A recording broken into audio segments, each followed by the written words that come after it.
Hello, welcome to Madrid. I'm sorry it's been a while. I've been doing lots of things that are involved in moving cities and I haven't had much time.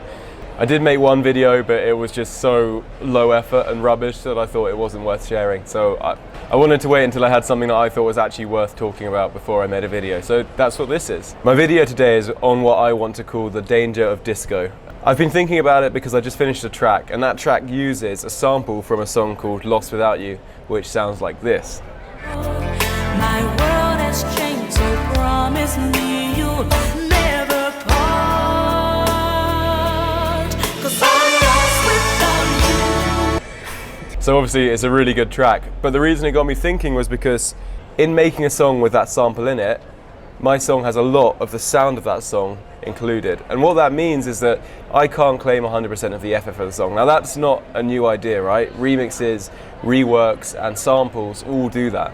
But at the moment it's becoming more and more important to figure out how fair it is that you take someone else's music and use it as your own. The reason it's becoming more important is because at the moment disco is making a huge resurgence. Now you might have noticed that if you go to house and techno nights, something like that, there'll usually be either an old disco sample played or entire tracks now. Record labels like Dublo are really pushing the whole disco edit thing quite hard. So you get these disco songs that used to be quite bouncy and now they're just absolute thumpers. The result of that new popularity is that a lot of producers want to find a way of either getting involved in the trend or taking what the trend is doing and mixing that into their own work.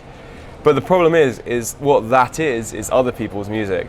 Now sampling in music has been around forever and it's not a new thing, but it is becoming really important right now because, and I think a lot of bedroom producers will resent me saying this, but it's important right now because it's so easy to take a disco track, cut off the low end and replace it with a 909 kick drum and snare. And then you have something which is guaranteed to make people dance because the original song was amazing, but it's also got some modern drums that people love, some hi-hats that kick through, and people just whack their names on this and sell it as their own. And it's the ease of it that means it's becoming very prevalent and people are starting to say, hang on, this probably isn't fair. Now at the same time, this music does make people dance, and so it's very hard to argue against the positivity of something that will make people move. What's really important is figuring out what's fair, how much you can claim yourself of the song that you've made. I think the easiest way to think about how much it's fair to claim of what you've created is whether it fits into one of three categories. I would call those three categories a remix, a sample, or a rework. So I'm going to explain what those three are because I think it could add some clarity into what is fair and what is not in this whole topic. The first one I'm going to talk about is sampling, and I know it's a huge topic. It could have 7 videos on it in itself, and a lot of people have covered it in a lot of depth. But it's more, I want to establish where the boundaries of what is sampling and what isn't sampling are. So within the world of music, the definition of sampling is to record or extract a small piece of music or sound digitally for reuse as part of a composition or song. Sampling is taking something as small as a snare or even a 4-bar loop and repeating it and reusing it and reworking it to get something that's completely new, but at the same time has like some of the feel of the original song. So I'd say a good example of right where the edge of how far you can push sampling is a song by DJ Koze called Pick Up. It sounds like this.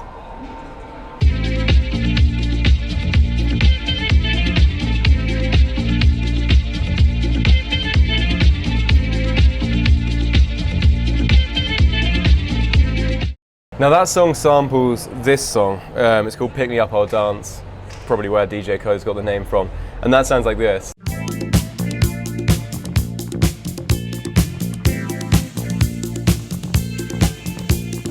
The actual sample comes a little bit before that, but you get the idea. Now the reason I'd call this sampling is primarily because he's just taking a little bit of the song. Although that little bit is very recognisable if you know the original song, it's not an integral part of this full track. This full track goes into a vocal that sounds like this. Just pick me up, I'll dance, dance to the music, dance. Which is obviously like a massive chorus, and I don't think the intro to the song is the establishing part of this song, but I do think that he's managed to make an entire pretty amazing track from it. He also samples another track in there where he takes the vocal, and it's the combination of multiple tracks that also leads you to think it's more of a sampling thing than it is a rework or a remix. So what are remixes and reworks? I'll go into remixes next because I think they're probably the ones you've heard about most.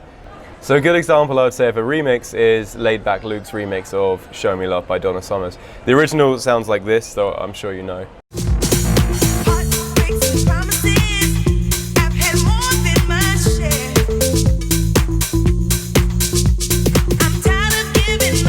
think probably the most important thing to note for this example is what the bass line is doing, which is that do do do do do do do.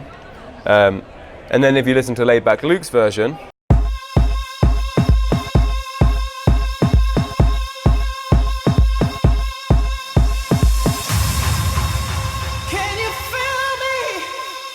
now the reason this is a remix and not a sample is because it takes the entire structure of the original song and just replaces instruments, so it's still very recognizable as the original, but it's not necessarily the same genre or feel.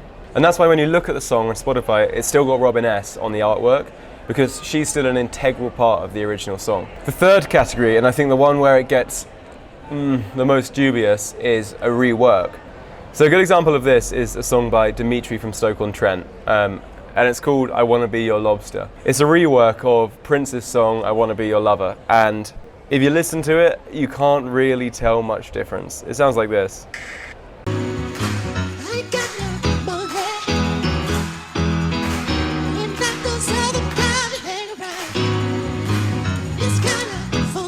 I think for this video he may have taken a live performance, added in some drums, redone the mix so it sounds a bit cleaner, but essentially the song is the artist's original song with very little difference to it.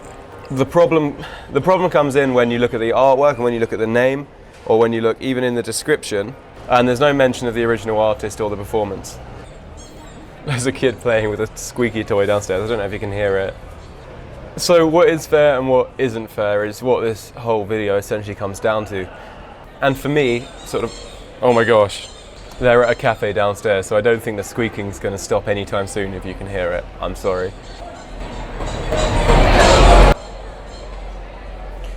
For me, sort of money aside, and I say that because most of these songs don't have any ad revenue, they're not on Spotify, so they're not making money other than selling vinyls if they are, which Dimitri is, but they're not shared to make money because that means the artist doesn't have to clear the samples or the bits of music they used. So money aside, it's about how much the person has added to the song versus how much they claim they've added to the song. Sampling, if you take out the sample, there'll usually still be an entire song there that the sample just adds a certain color to or a certain feel to, and so the artist has actually done most of the work and just used the sample to give a certain colour to the piece. That's why I think it's okay when an artist doesn't put the names of the samples, although it's nice that if they do, but when they don't put the name of the samples in the description of the video or the song. For remixes, there's usually still a lot of work that goes into that. It's taking what is a finished song, completely stripping away everything other than the vocal usually, or a key melodic line, and replacing all of that with something that's in a new genre and in a new feel. It takes a lot of work to be an artist that can add their own colour to a remix without destroying the original sound, but at the same time it's still probably distinctly less yours than if you just sampled a small bit of it and built a song around that. And I think that's why it's necessary if you're remixing a song, and why legally it's necessary for you to put the original artist there too, so the credit's still given for the work that's done, sort of thing. And then I think finally, for reworks, you're walking a very fine line. For something like the Dimitri from Stoke-on-Trent one, it really should have been called Prince I Wanna Be Your Lover, in brackets, Dimitri from Stoke-on-Trent's remaster, because just adding drums to an original disco song or an original very popular song isn't making your own music. It's just taking what you know will be successful and adding enough that you can post it on your own page. And I think that's why there's so much kickback against these disco edits, because to make a really good disco edit, you can do it in 10 minutes. In fact, I'm going to do it in 10 minutes. Hang on 1 second. Hey everyone. I'm Hoto Avra, and this is my song The Bustle. I drop a new hot beat every 20 minutes, so stay tuned for more. It's gonna be fucking fire.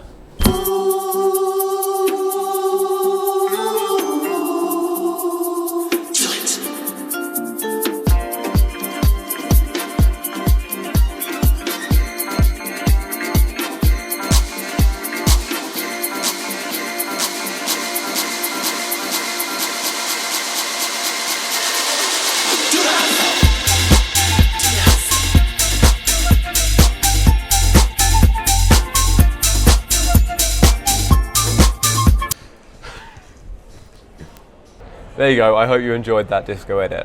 So that's sort of what I think is fair and what's not fair, but the reason I was thinking about it a lot was because I wanted to figure out where my track sits in this entire thing. Now I'd say for my track, the main feel does come from the original sample, or the 2 samples that I used from that song. But at the same time, they're not necessarily that recognizable unless you know the original song, and they're repeating only a little section. My version's also in a completely new genre, and it also adds new melodic elements like the strings and the bass line. My song probably sits right in between sampling, at one extreme of sampling and one extreme of remixing.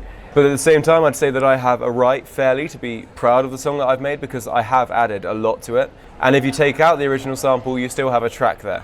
You still have an arrangement and you still have a progression. Having said that, I would still want to make sure that I credit the original song, maybe call it a bootleg or something like that, in order to let people know that I have taken something from what that artist has made.